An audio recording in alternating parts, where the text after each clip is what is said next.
Maria.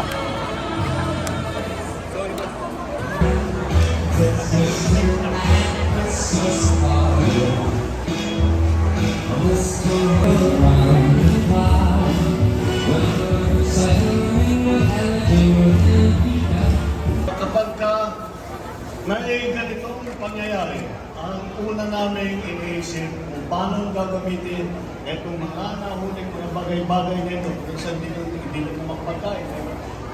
May agricultural product. Pero po kayo kasi tayong bagong batas na itinatawag ang Anti-Agricultural Sabotage Act.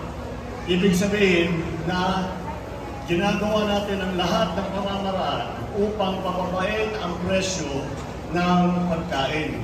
At yun po, dahil yung smuggling po, ang problema kasi sa smuggling, ang ginagawa po, ini-smuggle nila, pinapasok nila, tapos iipitin, hindi ilalabas.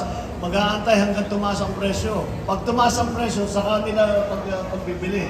Kaya yun ang iniiwasan. Natin lahat ng mga magagandang layunin ng ating pong pamahalaan tungo sa isang bagong Pilipinas. Muli po, maraming salamat. Minamahal namin Pangulong Marcos. Napakabuti po ninyo sa amin pong mga Manilenyo. Magandang umaga po sa inyong lahat. Maraming salamat po. Upang magbigay ng kanyang mensahe, ang Pangulo ng Republika ng Pilipinas, His Excellency Ferdinand R. Marcos Jr.